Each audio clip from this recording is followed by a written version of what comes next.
Here's how to stay alive longer so you can enjoy Boost Mobile's unlimited plan with a price that never goes up. Do not mistake a wasp nest for a piñata. Stay alive and switch now at Boost Mobile. After 30 gigs, customers may experience lower speeds. Customers will pay $25 a month as long as they remain active on the Boost Mobile Unlimited plan. Have you ever been stuck on a weight loss plateau, trying everything and anything you can to lose that extra weight and reach peak health? We've all been there, but Noom's unlocked the secret to reaching the mountaintop.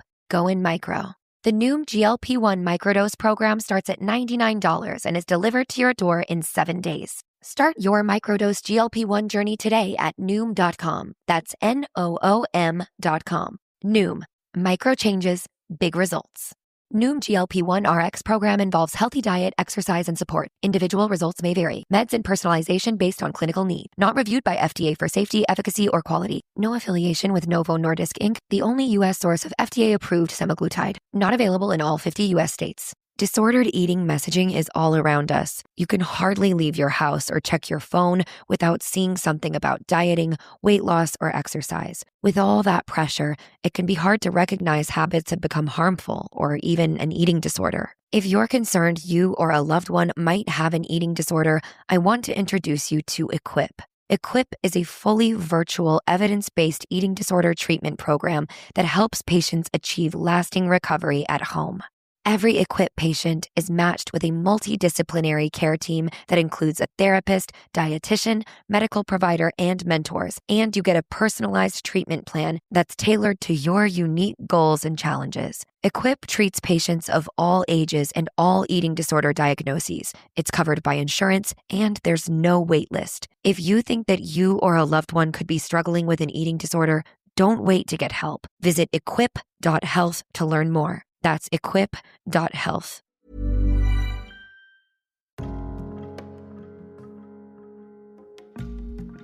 Welcome back, everyone, to Mindful Mondays. I'm your host, Ashley Dupuy, and this is your weekly space to slow down, soften the edges, and meet your inner world with curiosity and care. Right here on the Neurodivergent Experience podcast. Whether you're neurodivergent, highly sensitive, living with chronic illness, or simply trying to make sense of the ways you've learned to move through the world, you are so welcome here. And this is the second episode in our new From Mask to Map series. And today we're looking at something that sits right at the heart of it, masking, and the very important distinctions between masking, performing, modeling behavior, and learning soft skills. Because from the outside, these things can all look deceptively similar. A person smiles. They say the expected thing. They soften their tone. They know how to enter a room. They can seem poised and capable and confident. But inwardly, these behaviors can come from very different places. And if we don't make those distinctions, we can end up confusing survival for authenticity and self-erasure for skill. So let's start with masking. Masking for many neurodivergent people is not just a social habit. It is a nervous system response. It is what happens when your body learns that being fully yourself may not be safe, may not be accepted, or may invite criticism, confusion, or even rejection. So instead of asking what feels true here, the system asks, what will keep me safe here? And this is a deeply intelligent question. Masking is, at its heart, nervous system-led adaptation.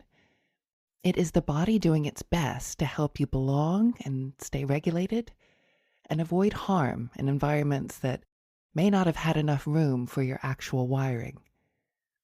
And for many late identified neurodivergent people, masking can become so normal that they don't realize they're doing it. They're praised for being good and easy, mature, sensible, helpful, even polished, when privately they're feeling tired and confused, disconnected, or strangely empty. The outside looks fine, and the inside is working very hard. And that constant effort has consequences. Masking can drain the nervous system. It can contribute to burnout and shutdown, chronic stress, identity confusion, and that painful sense of no one really knows me. And if you've been adapting for years, it can become hard to tell where your actual preferences end and where your survival reflex begins. Because you've spent so long orienting to what works externally that your own internal signal has gone quiet. And that's really one of the cruelest costs of masking. You don't just hide yourself from others. You can start hiding yourself from yourself. When we mask, the nervous system receives a signal, I am not safe enough to be fully myself right now. And that hardwiring is ancient. Human beings evolved in small groups where belonging to the tribe was essential for survival. And in that context, being accepted mattered enormously. So of course, we developed the capacity to adjust and monitor and adapt and read the room. Everyone masks sometimes, and everyone performs socially at times. That part is human. But neurodivergent people often do it more and more intensely because we tend to notice more cues and feel more pressure and start from a more activated baseline. That's why masking can become so exhausting. It isn't merely being different in public. It is often a prolonged nervous system strategy for staying safe. Okay, so now let's look at performing. Performing can look similar to masking, but it often has a slightly different flavor. It is more explicitly approval-led. Where masking is just trying to fit in, performing is trying to impress. The question becomes, how do I secure acceptance? And what do I need to do to be admired or not judged? Performing can happen when someone has learned that being impressive is safer than being real. And it can also happen when we're trying to manage other people's reactions. We become polished and manageable and engaging. We know the role, we know the script. And there are times in life where performance is genuinely useful. There are roles and contexts and jobs where we do need to be a certain way. That is part of being human in society. But the important question is not whether performance exists. It's whether the performance is costing you your sense of self. Because there's a difference between using social awareness and using social performance as a disguise. And I think many people are rewarded for performance long before they notice what it's doing to their inner life. So if performance begins to replace presence, then something important has gone missing. The more we perform in order to be accepted, the more we risk building a life that looks coherent from the outside, while feeling increasingly fragmented within. Now, where things get really interesting is when we look at modeling behavior, because modeling behavior is something altogether different. Modeling behavior is not copying in the dead, disconnected sense. It's not fake, and it's not pretending to be someone else. It is the recognition of a living quality in another person that resonates, because in essence, it already exists in seed form within you. And this is something I talk about a lot with my clients. I'll often ask, who do you admire? Who inspires you? It might be a person that they know, or a celebrity, or a speaker, even a fictional character. And then I ask, what is it about them that draws you in? Because the reason you're drawn to that quality is because it hits upon something already inside you. So if someone's warmth moves you, or their calm, or their humor, or their confidence, or the way they carry themselves, that doesn't necessarily mean you need to copy them. It means you are remembering something possible in yourself. That's not masking. That is not pretending. That is becoming more yourself. It's a way of giving rehearsal to parts of yourself that haven't had enough safe practice yet. So, modeling behavior can be incredibly useful in social development and confidence, leadership, habits, relationships, and embodiment. It's a way of drawing out dormant capacity, a way of saying, there is a version of me that already knows how to do this. Let me invite that forward. And then we have soft skills. Soft skills are not masks, they are tools. They are learnable competencies that help us navigate the social world with more confidence and less distress. Things like asking a good question or making a smoother transition in conversation, or expressing warmth, timing a boundary, or learning how to enter a room with more ease. These are not betrayals of authenticity. They are support structures.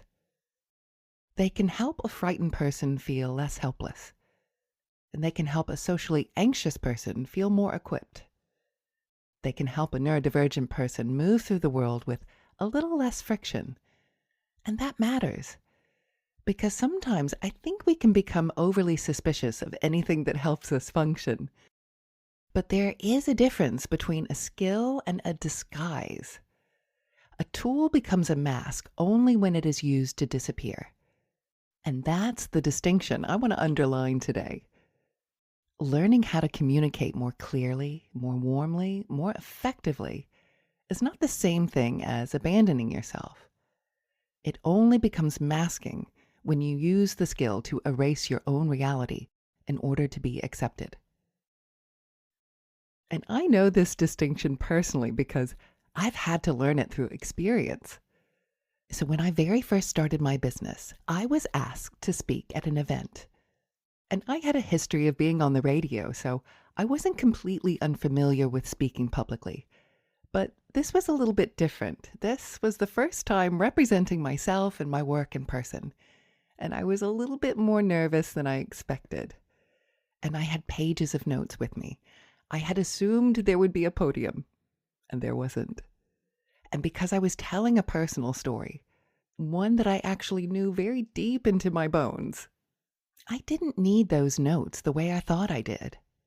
But I had brought them anyway, and fumbling around with them with nowhere to put them sent my nervous system into full activation. And the talk did not go as well as I had hoped. But it did give me something incredibly useful to learn. I didn't need to hide behind the paper. I needed to trust my own voice.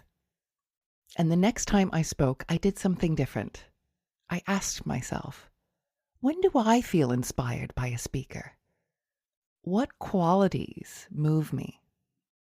When I listen to someone speak, what makes me feel lit up and grounded and alive? And I thought about the people that I admire. Psychologists, teachers, speakers, even comedians. And I let that felt sense of inspiration rise within me. And something shifted. I wasn't copying them. I was letting their qualities call something forward in me that was already there. And that was modeling behavior. And it was a turning point. So, how do we begin to unmask? Well, a great way to begin is through movement. If you're a regular listener, you'll know that I'm always encouraging people to dance. Kitchen discos or dancing in the lounge, moving to music, letting your body move without choreography, without editing, without trying to make it pretty. Because rhythm and dance likely predate spoken language in human history. Before we had words for feelings, we had bodies that could move them. And that makes dance one of the most ancient, direct ways we have of reconnecting with our authentic selves and expressing our authentic selves. And if you want to take that even further, ecstatic dance can be a powerful unmasking practice. In ecstatic dance spaces, you are invited to move however your body wants to move. No one is judging your shape or your style of dancing. And you can unhook from performance and really let the body speak in its own language. And I also think that's part of why live music can feel like such a tonic for so many of us. At concerts and festivals, People are often dressing more boldly and dancing more freely, and singing more openly, showing themselves more fully. There is a shared permission in the room, a sense that you don't have to hold yourself quite so tightly. And that, too, is a kind of unmasking. So for this week's microdosing meaning, I want to offer a tiny experiment in unmasking through movement. Put on one song that you love and let yourself move in whatever way feels honest. No audience, no choreography, no correction. Just let the body lead for one song and notice what happens. Maybe you sway, maybe you bounce. Maybe you soften, maybe you laugh. Maybe you feel awkward at first and then a little more alive. And that is enough. Tiny experiments matter because they give the nervous system evidence that it can survive a little more truth. And that's how the map begins to emerge. So what does all of this mean for From Mask to Map? It means this work is not about rejecting all adaptation or all skill. It's about discernment. Masking and performing are threat-led.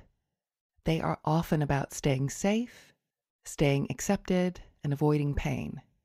Modeling behavior and soft skills can be learning-led, capacity-building, and liberating. Because there's a profound difference between stretching the self and abandoning the self, between learning and hiding, between expression and performance, between adaptation and self-loss.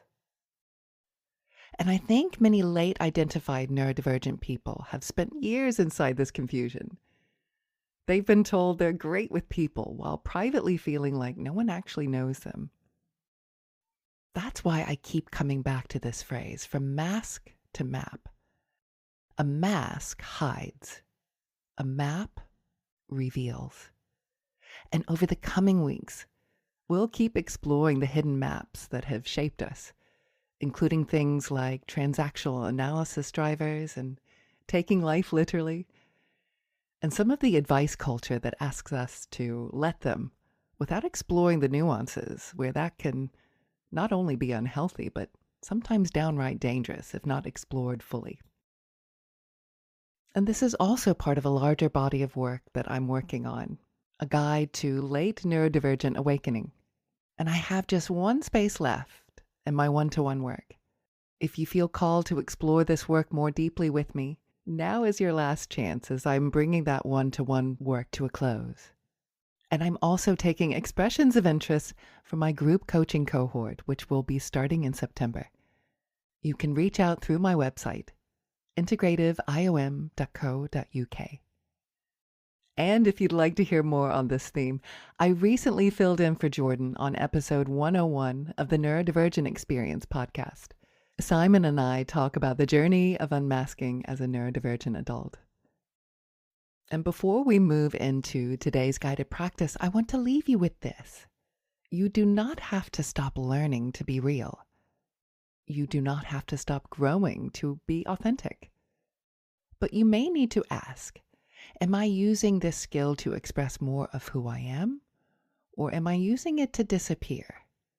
That question can change everything. So if you are currently driving or operating heavy machinery, please ensure to pause the recording now until you can safely come back into stillness.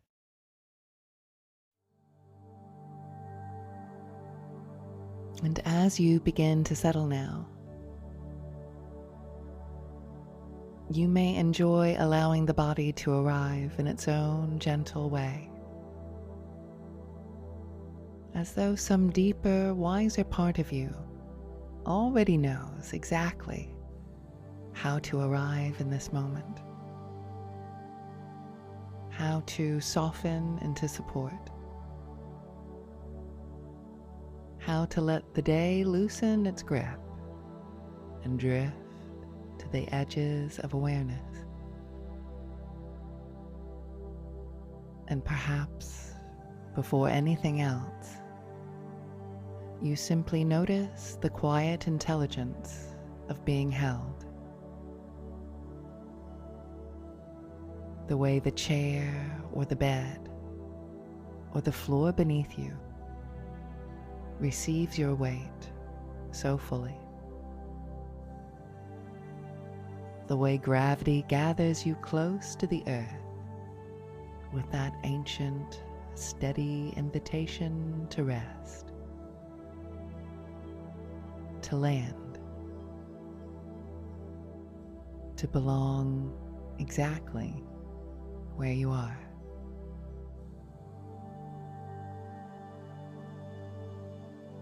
And whenever you're ready, feel free to gently close your eyes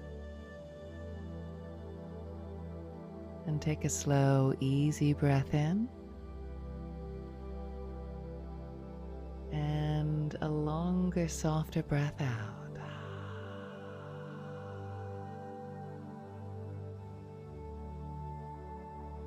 And you may begin to sense that a different pace is available here. A quieter rhythm, a deeper tempo, one that asks nothing of you except your presence.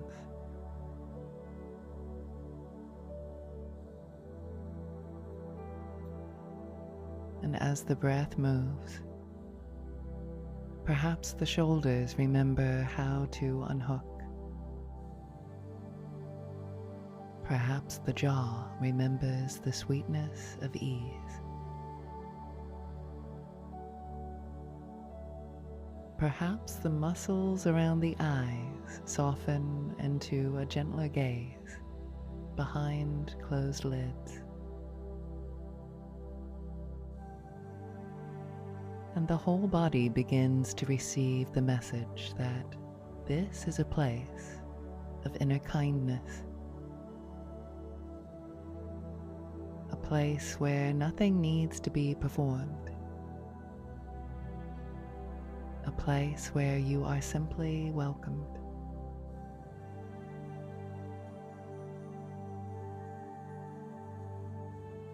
And as you rest here now, you may begin to imagine that you are standing at the threshold of a beautiful inner landscape. A place that feels somehow known, like a dream you may have brushed against before. A place that belongs to the deeper architecture of your psyche, where the symbolic and the personal meet.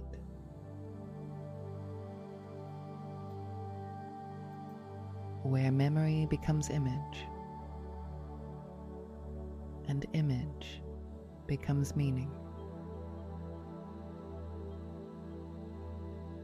And perhaps it is a meadow at the edge of evening, where the light is golden and long.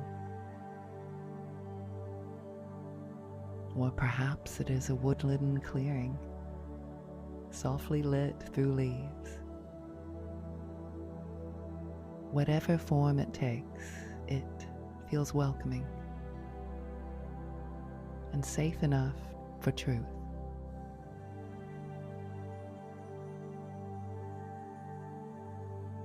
Just take a moment to sense the atmosphere here.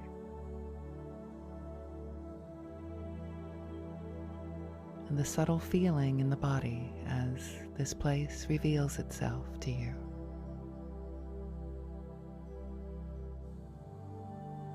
And as you stand there, in the beauty of your inner world, you begin to notice that another presence is nearby. A younger self. A younger version of you, arriving with the softness and tenderness of memory.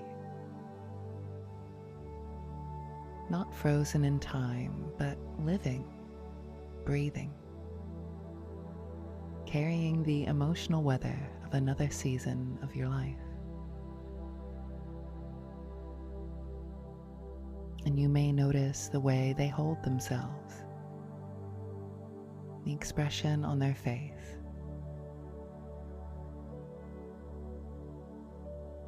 The energy around them. Perhaps something in their eyes or in their posture. Or perhaps simply the unmistakable feeling of recognition.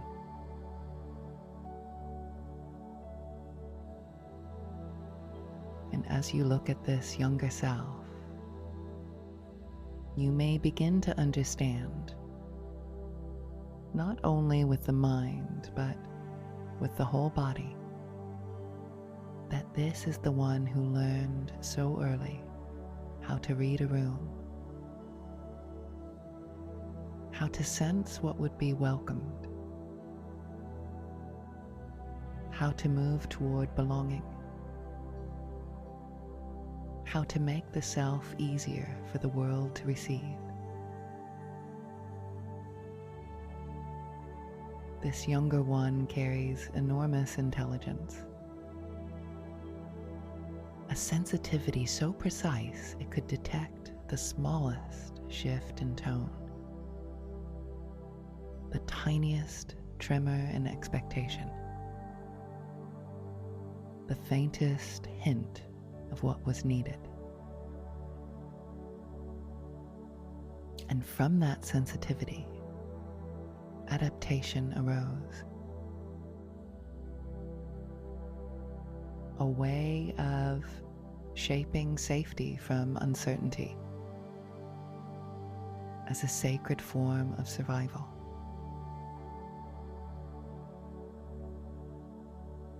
And you may see now how this younger self learned to soften their edges in certain places, to become helpful, careful, pleasing, easy, whatever shape belonging asked for at the time.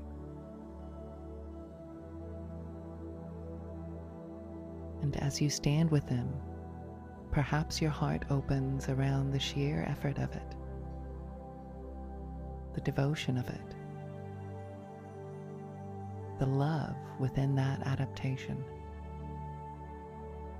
Because beneath every strategy was a longing to remain connected, to remain welcome, to remain inside the circle. And perhaps inwardly, you may offer this younger self a few simple words. Thank you. You learned beautifully. You protected so much. You carried great wisdom. And as those words move between you, perhaps you notice something softening in their face, something easing around the eyes, some gentle recognition that they are seen now, not only for what they endured, but for the quiet genius with which they endured it.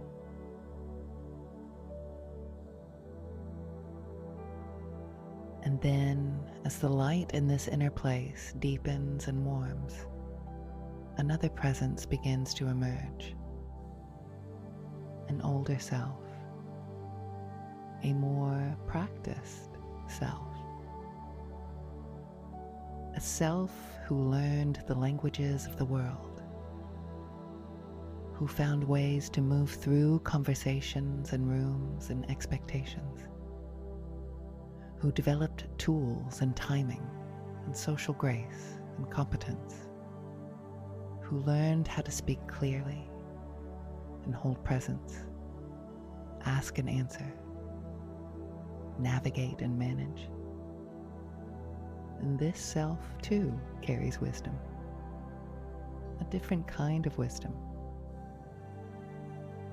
the wisdom of skill, the wisdom of capacity shaped through practice. And you may notice how this self stands and how they breathe and the way they hold their body.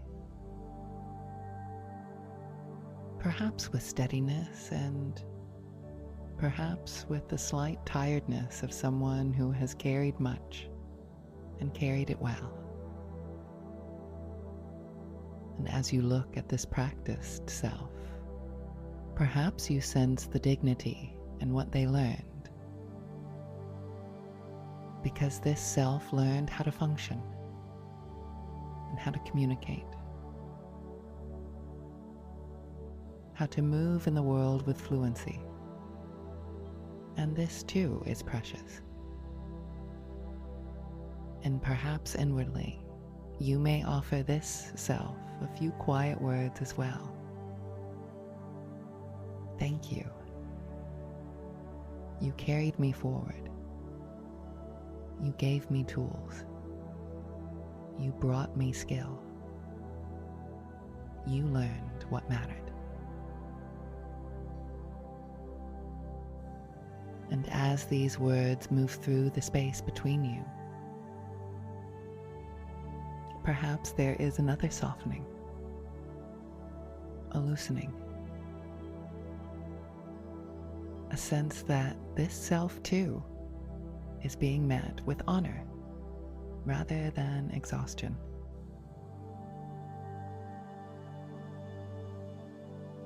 Good, that's right. And now, within the luminous stillness of this place, between the younger one who adapted for belonging and the practiced one who learned for capacity, a third presence begins to gather, emerging from within the very center of you, the integrated self. The self who carries tenderness without disappearing. The self who carries skill without disguise. The self who stands in truth and warmth, with discernment, with depth, with presence. And you may notice this self approaching slowly, like a figure stepping forward from mist or golden light. And there is something unmistakable in their presence, something whole, something that asks for no performance at all. This integrated self knows how to remain real and resourced, knows how to let sensitivity become intelligence, and how to let competence become expression, and how to be both human and skillful, both honest and held. And as this self comes nearer, perhaps you begin to feel that quality in your own body, maybe in the spine or in your chest, or a warmth in the belly, or a steadiness in the breath, as though your system is recognizing a way of being that has always belonged to you. Now imagine that this integrated self turns first toward the younger one. There is such gentleness in this meeting, such understanding. And perhaps the integrated self offers a hand or a warm light from the heart, so that the younger self can feel, perhaps for the very first time, what it is to be met without being edited. And a message moves between them, not in many words, but in felt meaning. You are precious. You are welcome. You never needed to become smaller than your own truth.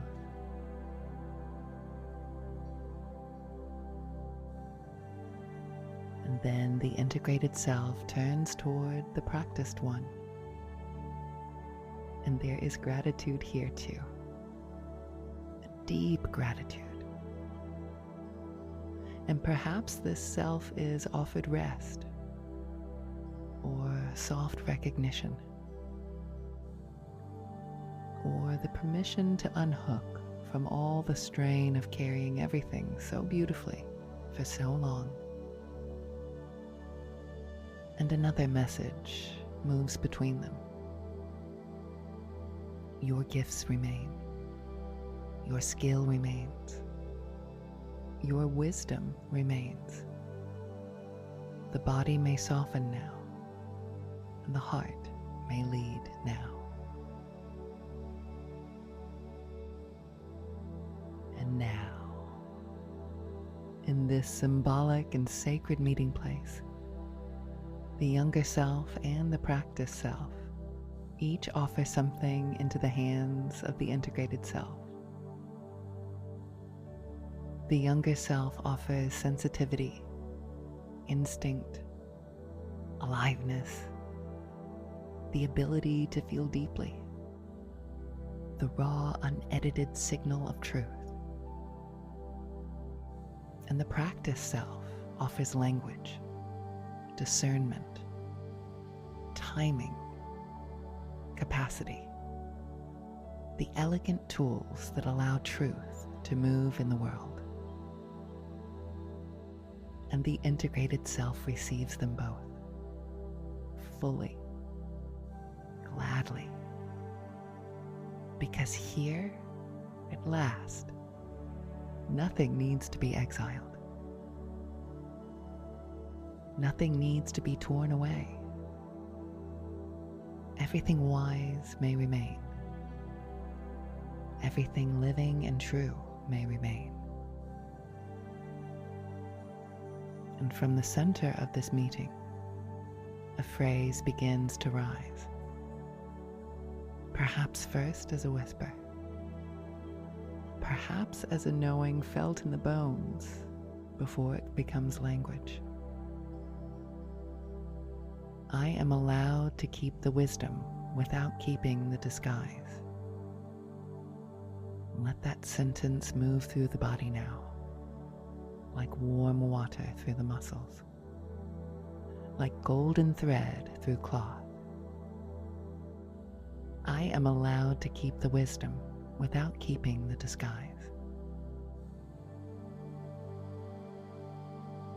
And again, I am allowed to keep the wisdom without keeping the disguise.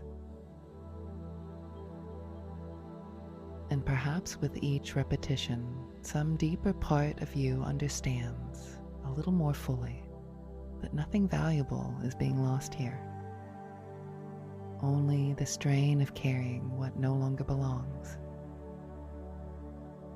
The wisdom remains, the tenderness, the skill, and the self remain.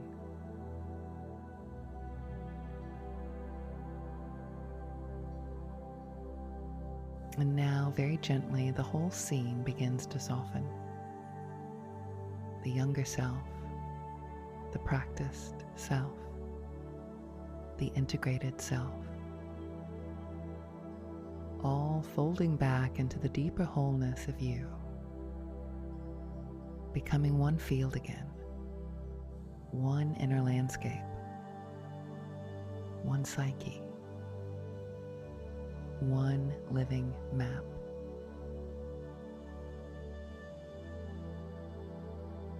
And as this sacred inner place settles into stillness, you may begin to feel again the simple supports beneath your body and the room around you, and the steady presence of the present moment. And perhaps inwardly, one final time, I am allowed to keep the wisdom without keeping the disguise. Let that become a companion, a compass line, a golden thread, a sentence you carry back into the world. And when you're ready, and not a moment before, you can feel free to gently open your eyes, bringing with you the felt sense of what has just been remembered. That the wisdom may stay and the disguise may gently loosen.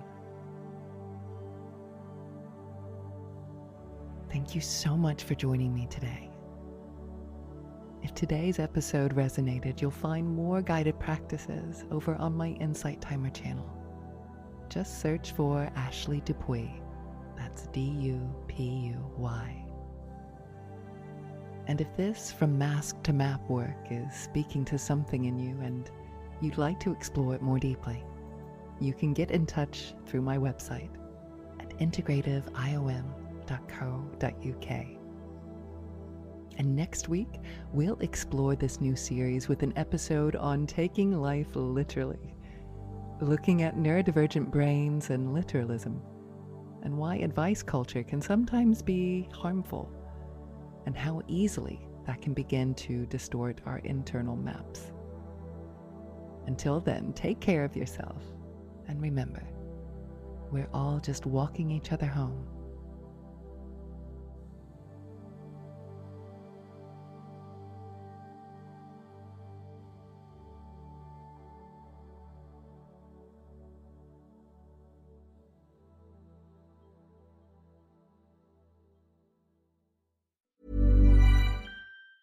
Here's how to stay alive longer so you can enjoy Boost Mobile's unlimited plan with a price that never goes up. Do not mistake a wasp nest for a piñata. Stay alive and switch now at Boost Mobile. After 30 gigs, customers may experience lower speeds. Customers will pay $25 a month as long as they remain active on the Boost Mobile unlimited plan.